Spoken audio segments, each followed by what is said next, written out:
Welcome to the Gary Demar blogcast. This audio is brought to you by Canon Press.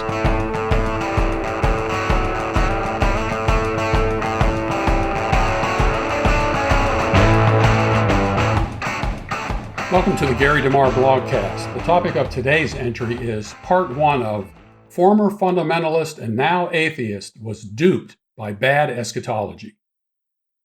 Not long ago, a friend sent a video that was produced by a fellow who calls himself Morg. And this Morg fellow looks a lot like Jeremy Irons in the 2002 remake of The Time Machine, starring Guy Pearce.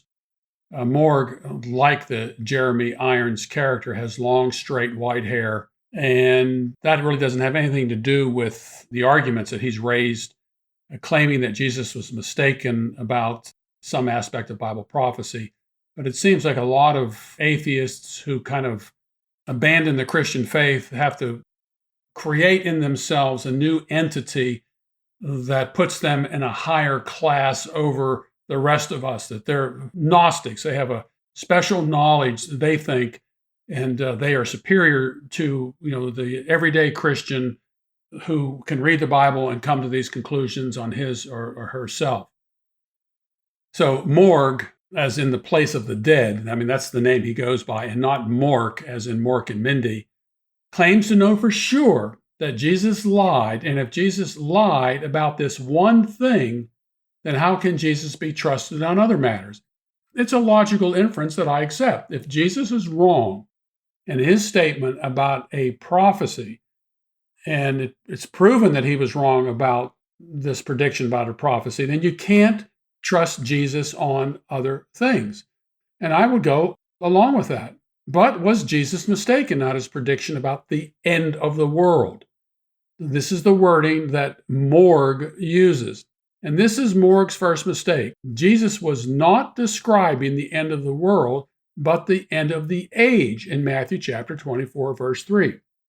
And this is one of the problems I have with the King James Version of the Bible. It's a great, great translation. It's a superior piece of literature, and everybody ought to read it because you really can't understand much of English literature without the King James translation of the Bible. Its cadence, its use of language. To read the 23rd Psalm in any other translation just doesn't do it for most people, and I'd have to agree. But there are some translation problems, and this is one of them. In Matthew chapter 24, verse 3, the King James Bible says in its translation that Jesus is describing the end of the world. Now, the Greek word for world is cosmos, for God so loved the world, so loved the cosmos. But the word that's used here is not cosmos. The word that's used is aeon, and we get the word eon, a period of time. So right out of the gate, this is Morg's first mistake. Jesus was not describing the end of the world. He was describing the end of the age. And so what we have to determine is, what did Jesus mean by the end of the age, not the end of the world? Morg also equates the end of the world with the last days.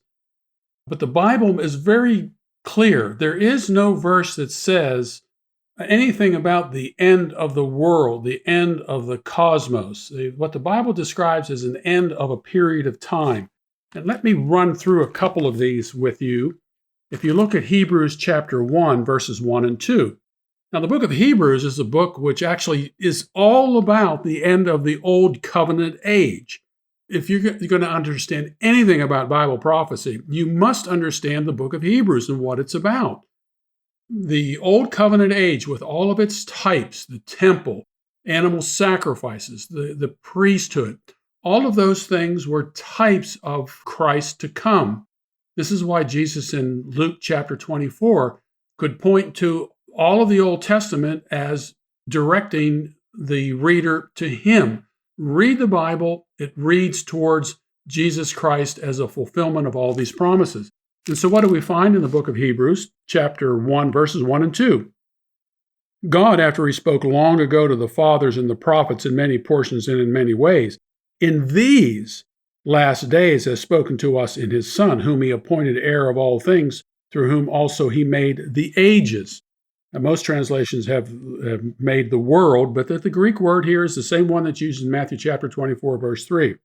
So under the Old Covenant, God spoke in one way, but within the New Testament, under the New Covenant, God is speaking in a different way, and that speaking in a different way is through the person and work of Jesus Christ. Because you go a little further in the book of Hebrews chapter 9, verse 26, says, otherwise, Jesus would have needed to suffer often since the foundation of the world. But now refers to when the book of Hebrews was written. But now, once at the consummation of the ages, he has been manifested to put away sin by the sacrifice of himself.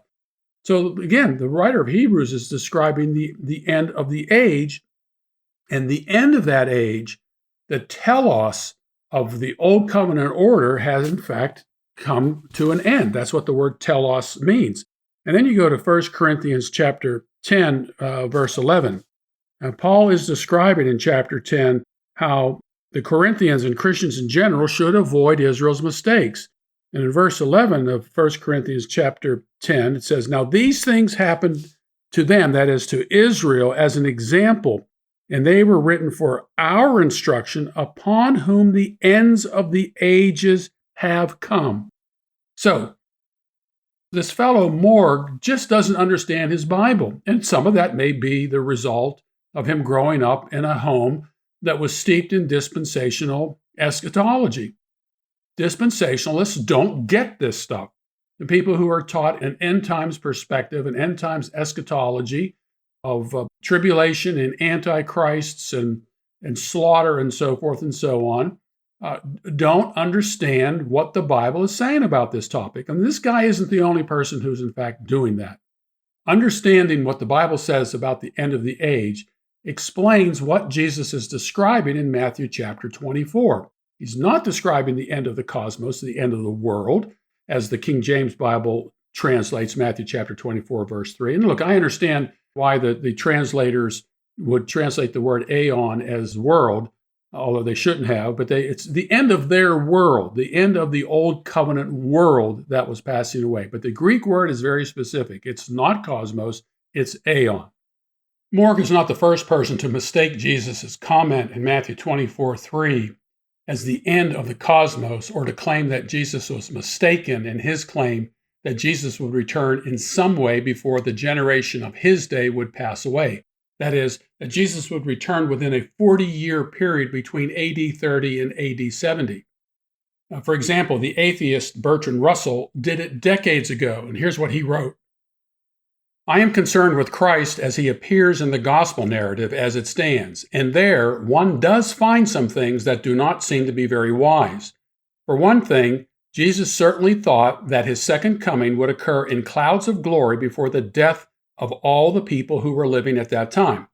Now, Russell here is referring to Matthew chapter 16, verses 27 through 28, where Jesus said, there are some standing here who will not taste death until they see the Son of Man coming in his kingdom. But the New Testament writers did not consider this a mistake, otherwise they would have fixed the supposed error. Keep in mind that many liberals believe that the New Testament was written late in the first century, not before the destruction of Jerusalem in AD 70. Some claim some of the New Testament was written in the 2nd century. There is no attempt to edit what would have been an obvious error. But back to Russell. There are a great many texts that prove that, and there are a lot of places where it is quite clear that Jesus believed that his coming would happen during the lifetime of many then living. That was the belief of his earlier followers, and it was the basis of a good deal of his moral teaching. Close quote. Exactly, and I agree. Russell gets it right. Jesus was predicting that he would return in some way before that generation passed away. A similar line of argument is attempted by the skeptic Tim Callahan in the book Bible Prophecy, Failure or Fulfillment. Obviously, Callahan writes, the gospel had not been preached to the entire world by 70 CE. 70 CE is really 70 AD. The CE refers to Common Era. I won't even get into that.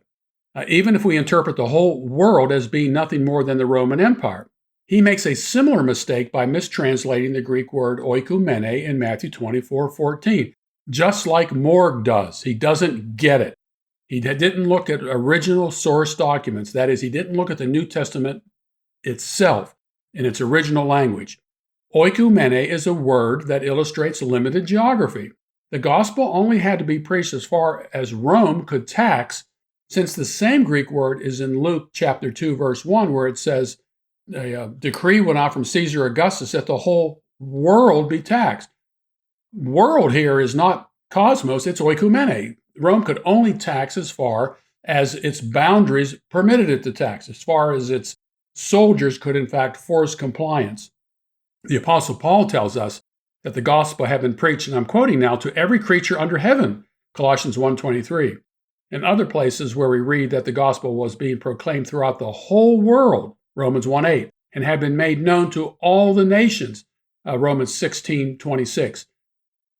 Let the Bible interpret itself. Jesus was not saying that the gospel had been preached throughout the entire world, the whole globe, at that particular period of time or any other particular period of time. Jesus was talking about the context of that particular world. Bart Ehrman has made a name for himself by authoring several books related to biblical criticism. His best-selling book, Misquoting Jesus, has gone through numerous printings since it was published in 2005. It begins by describing how he struggled to reconcile what he believed to be errors in the Bible while being taught that Scripture is inerrant. His pilgrimage from Moody Bible Institute to Princeton changed him forever. His skeptical pilgrimage begins with what he describes as, and I'm quoting, one of the most popular books on campus. At the time, Hal Lindsey's book, An Apocalyptic Blueprint for Our Future, The Late Great Planet Earth, which was published in 1970. Ehrman's story is not unusual. As a student of the New Testament, Ehrman should have known of this preterist argument in interpreting Matthew chapter 24:34. It's not a new interpretation. It goes back to at least the 4th century. This generation is always used in the New Testament for the generation to whom Jesus is speaking. You can see that in Matthew chapter 11, and Matthew chapter 12, and Matthew chapter 24, verse 36, and it is no different in Matthew chapter 24:34. In fact, if you look at Matthew chapter 24:33, Jesus very clearly shows that the ones who would see all these things take place, the wars and rumors of wars, famines and earthquakes in various places, he was not talking about some future generation. Let me see if I can get to this real fast here. Matthew chapter 24, verse 33 says this. Well, let's start with verse 32. Now learn the parable from the fig tree. When its branch has already become tender and puts forth its leaves, you know that summer is near. Now, listen to verse 33. Even so, you too. Now, he's not talking about us. He's talking about that particular generation. Even so, you too, when you, not us, not some future generation, but the you refers to the people to whom he was speaking, to that generation. When you see all these things, recognize that he is near right at the door, or it is near right at the door. It's obvious here Jesus is describing things that were going to happen to that particular generation. Did all those things prior to verse 34, in fact, take place? Yes. I deal with this in my books, Last Days Madness, as Jesus Coming Soon, and Wars and Rumors of Wars. And I'm not the only one. I go through as a verse-by-verse exposition. You can see this play out in the 2009 film Collision. It's an American documentary film directed by Darren Doan. It was released in October of 2009. And it features a debate between then prominent anti-theist Christopher Hitchens and Douglas Wilson, who is a pastor of Christ Church, a CREC church located in Moscow, Idaho. It's not the typical debate. Hitchens and Wilson are in various venues and various settings debating various aspects of Christianity, atheism, and in one particular point in the debate, when they were at Westminster Theological Seminary out in Philadelphia, the question arose by Hitchens dealing with the very thing that Morgue brings up.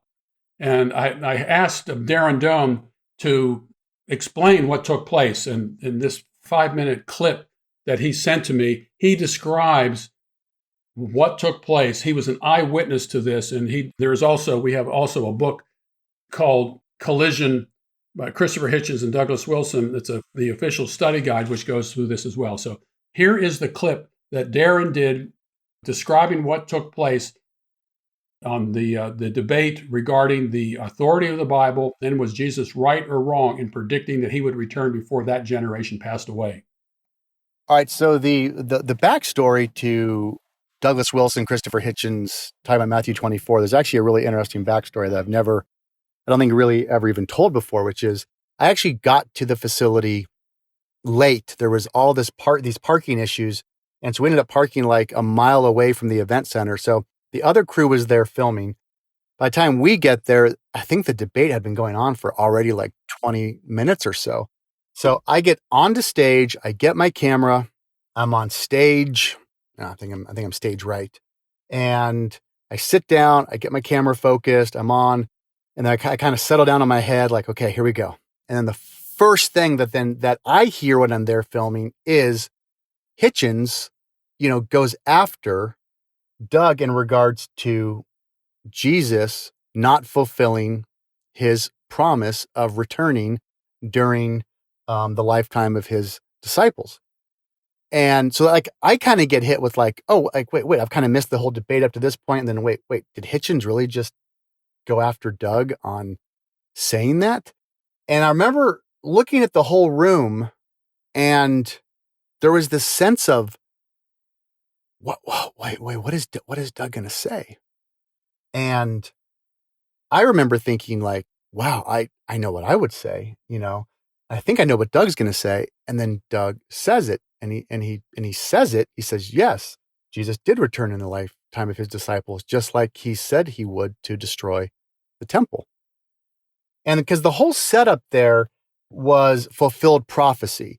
And Hitchens was going after this idea that, yes, Jesus could look at the Old Testament prophecies and say he's going to come riding in on a colt. And so he could just go find a colt and take somebody's colt, and he could fulfill that prophecy, right? But Doug was pointing out like, okay, I'll give you the colt. I'll give you the donkey. And there was kind of this funny line. I'll give you the donkey. And, but there's no way he could have coordinated the Roman soldiers to come in and destroy Jerusalem. And Hitchens was just, I said, what are you talking about? And so here's Doug doing the exegesis on Matthew 24 of that language, deconstruction language, stars falling from the sky, the sun turning to blood, the moon, all these things. He's talking about Joel and what Joel prophesied and all these different things. And that this language was not end of the cosmos language, but end of the cosmos language is language that describes the end of an empire or a city that's about to be destroyed. And you could just see Hitchens, Hitchens knows how to get stuck in between gears and then find a way to get out. This one just threw him for a loop, and he didn't have an answer. And I kept thinking, wow, how would anyone else have answered this except to just kind of admit that, well, Jesus really didn't mean that. The lifetime of his generation didn't mean that generation, even though every time the word generation is used in Matthew 23 and Matthew 24, it always meant the generation of that time, all these different things. How they would have had, Doug just had it, boom. No, Jesus said he was going to do this, and he did, and this is what he meant by it. If you understand the Bible, deconstruction language, there's nothing wacky about this at all. But 6, 7, 8 months later, maybe a year later, when we were kind of putting the film out, we had gone to Texas to have a screening of the film. And so we had a chance to go out to dinner. And I forget everyone that was there. I think it was myself, Gary Demar, Hitchens, Doug Wilson, I think David Hagopian, and I'm forgetting there may have been one more person there. And we were talking about this subject. Hitchens wanted to talk about that part in the movie. And he had said, so let me get this straight. You guys don't believe the world's coming to an end anytime soon. And those verses you think they mean this and that. And we were saying yes. And then he was kind of listening. And then he just kind of looked up and he smiled and he said, it must be very difficult to be you people within Christianity then. And it was really funny. Hitchens then said, do you have any books on this subject? And I'll never forget Gary Demar, who was sitting to Hitchens' left, said, actually, I've got a lot of books, Christopher, that I could send them to you. And he said, that would be fantastic. And I remember even in that conversation, Hitchens talking about like, it would be fun to do Bible studies with you guys, And we talked about Revelation and the beast and the seven heads and the seven hills. And, Hitchens was so steeped in literature. He understood that. He understood what Rome, how people identified Rome and those markers and those things. And so it just